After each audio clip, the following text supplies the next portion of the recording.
This is week 4, day 4 of 7 days of XYZ, a YouTube channel where I explore a new topic every week related to companies and technology. This week is about the Swedish Startup System, and today let's talk about culture.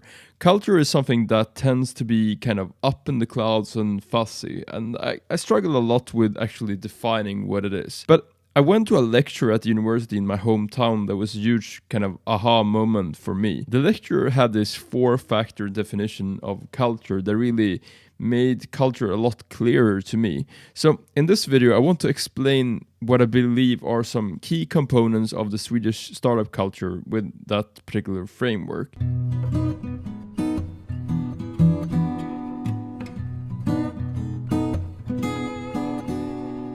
Having experienced the startup culture firsthand, I think that it is a big reason to why Sweden is kind of outputting a lot of startups. Or, at least for me, it was kind of a big factor that I felt a lot of support from. So let's start with the framework. The lecturer told us that culture is 4 things. It's beliefs and values, stories and myths, heroes and rituals. I personally don't really like the word ritual, but for lack of a kind of better word, let's use it. In our lives, we have tons of rituals that we do daily, weekly, and yearly. We have yearly festivities like Christmas or maybe Hanukkah, and we have weekly activities like weekly meetings at work or, reading a weekly magazine. And, we have daily activities like brushing our teeth. I think there are some events that have had a huge impact on kind of the startup culture in Stockholm and Sweden. I think the first one is Stockholm Tech Meetup. This is a monthly event where one part of the event is kind of a summary of what has happened in the startup world since the last time.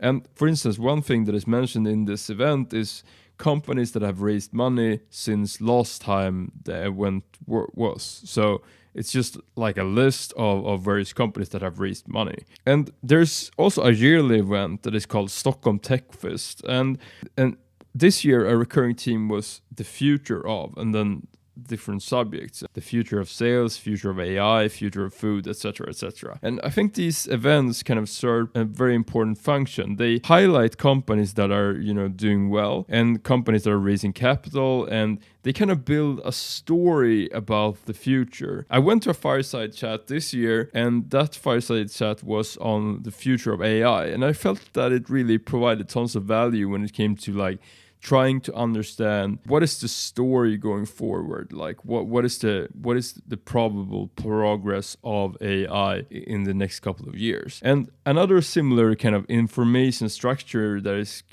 providing some kind of feedback mechanism within this startup system is news. So 10 years ago there was no media outlets dedicated to startups, and now there's at least 2 media outlets that are kind of covering startups. That's what they do. In system terms, the events or rituals are kind of facilitators of feedback or like information structures.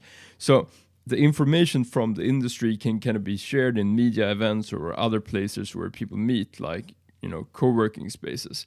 And this is very, very important for kind of creating a coherent culture. And I think creating a culture is particularly important for startups, because startups are typically different from existing companies. Whenever Airbnb, for instance, were starting to rent out people's homes, it was, in kind of mainstream culture considered pretty crazy.